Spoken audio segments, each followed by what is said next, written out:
নমস্কার বন্ধুরা, আমি সোমা গৃহিণীর একটি নতুন ব্লগে আপনাদের স্বাগত। আজকে অন্নপূর্ণা পুজো, সকলেই জানেন, বিশেষ করে মায়েরা আজকে অন্নপূর্ণা মায়ের আজকে যেহেতু অষ্টমী, অন্নপূর্ণা পুজো অষ্টমী অনেকেই উপোস করেছেন। আর আমিও আজকে অন্নপূর্ণা পুজোতেই বেরিয়েছি।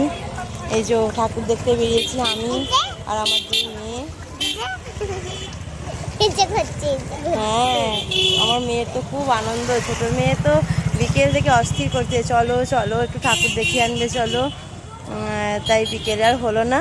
বড় মেয়ের এই টিউশন সেরে বড় মেয়েকে আনতে এসেছি টিউশন থেকে, আর একটু মাকে দর্শন করেও যাব। মায়ের কাছে একটু নমস্কার করে মেয়েদেরকে নিয়ে তারপর ফিরবো। চলুন আপনাদের সাথে সেটাই শেয়ার করি। আজকে অন্নপূর্ণা মন্দির, এটা ত্রিঘড়ির অন্নপূর্ণা মন্দির, খুব জাগ্রত মন্দির এবং অনেক পুরানো মন্দির। এখানে পুজো প্রতি বছরই খুব ধুমধাম করে হয়। সারাদিন অনেক মানে যত মানুষ আসে, কোনো অগুন্তি মানুষ, এস্টিমেট যা থাকে তার থেকে যত লোক বাড়ে, আরও ওরা মাল নিয়ে এসে আবার রান্না বসে। সারাদিন সকলে খিচুড়ি, ভোগ, পায়েস এসব সকলের জন্যই থাকে। সকলে এখানেতে প্রসাদ খেতে আসেন। তো আমি সকালের দিকে আসতে পারিনি, মেয়েদের স্কুল ছিল। তো মায়ের দর্শনের জন্য এই সন্ধ্যের দিকেই বেরিয়েছি। আপনাদের বাড়ির কাছাকাছি হলে আপনারা সকলেই একবার চেষ্টা করবেন যাদের বাড়ির কাছাকাছি একবার আসতে অন্নপূর্ণা পুজোর দিন। সত্যি মায়ের দর্শন পুজোর দিন সকলেরই আমাদের করতে ইচ্ছা করে, মাকে দর্শন করতে যেতে ইচ্ছা করে। তো আপনাদের যদি বাড়ির কাছাকাছি হবে অবশ্যই আসবেন। মন্দির চত্বর খুব সুন্দর করে সাজানো হয়। আর যদি সকালের দিকে আসেন তো অবশ্যই পুজো দেখতে পাবেন, পুজো দিতেও পারবেন, পুজো দেওয়ারও এখানে ব্যবস্থা থাকে। যারা যারা আসতে চান অবশ্যই আসবেন।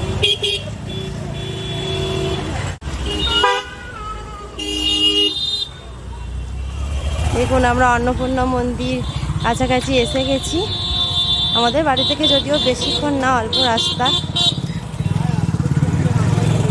আর একটু এগিয়ে গেলেই বুঝতে পারবেন মন্দিরটা কোথানটা। ও, আমি ফোন করছি তোমাকে অনেকক্ষণ।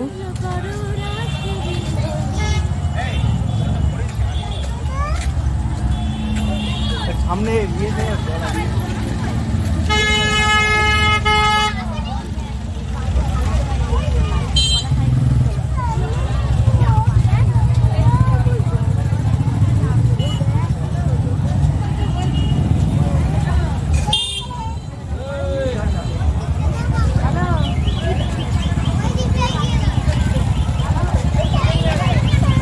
এইটা মায়ের মন্দির।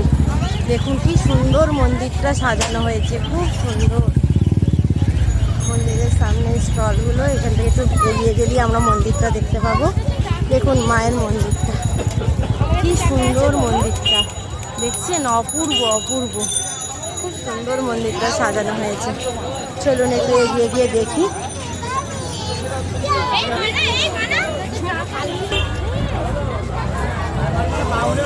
দেখুন এইটা শুধু শিব মন্দির, আর এটা নাটমঞ্চ। এখানে সব রান্না বান্না হচ্ছে, কাটাকাটি হচ্ছে, রান্না হবে রাত্রি থেকে। আজকে রান্না শুরু হবে কালকে ভোগ খাওয়ানোর জন্য। অন্য দিন না, আজকের দিনেই ভোগটা খাওয়ানো হয়। মায়ের যে প্রসাদ ভোগ আজকেই খাওয়ানো হয়, কিন্তু এবছর ওরা সিস্টেম করেছে, প্রচুর লোকজনের আয়োজন, প্রচুর ব্যবস্থা, তো অতটা হয়ে ওঠেনি। একদিনে করা খুব কষ্ট হয় কর্মকর্তাদের, তাই ওনারা আজকে করেছেন অল্প করে। এমনি মায়ের ভোগ যেমন হয়েছে, সবাইকে অল্প অল্প করে শালপাতায় ভোগ দিয়েছেন। এবার কালকে সবাইকে বসিয়ে খাওয়াবেন। যত আসবেন, যত যাত্রী আসবেন সকলের এই প্রাঙ্গণে দেখুন, এই যে প্যান্ডেল হয়ে গেছে, ওই প্যান্ডেলেতে ওখানেতে বসিয়ে খাওয়ানো হয়। ওই জতুরেতে যে প্যান্ডেলে বাঁশ লাগানো আছে ওখানেতে, আর এই নাট মঞ্চে এখানেতে রান্না বান্না সব ব্যবস্থা হচ্ছে। আর এইটা শিব মন্দির, শুধু শিবের মন্দির। আর এইটা হচ্ছে অন্নপূর্ণা মন্দির। খুব সুন্দর মন্দিরটি সাজানো হয়েছে, খুবই সুন্দর। আমি চাই ভেতরে গিয়ে আপনাদের দেখাবো, মায়ের দর্শন করবেন।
করো সকলকে সুস্থ রেখো, সকলের অন্ন যোগাও মা। দয়াময়ী মা, দয়া করো ঠাকুর, আমার সন্তান যেন থাকে সুখে থাকে মা। এই যে দেখুন, কালকে মায়ের প্রসাদ বিতরণ হবে, সেই প্রসাদের রান্নার জন্য কীরকম বড় বড় কড়া, দেখুন কড়ার সাইজ দেখছেন। আর এই প্যান্ডেলের তলায়, এই শেডের তলাতে এখানেতেই খাওয়ান দাওয়ান করানো হয়, এখানেতেই প্রসাদ সবাই খেতে বসে।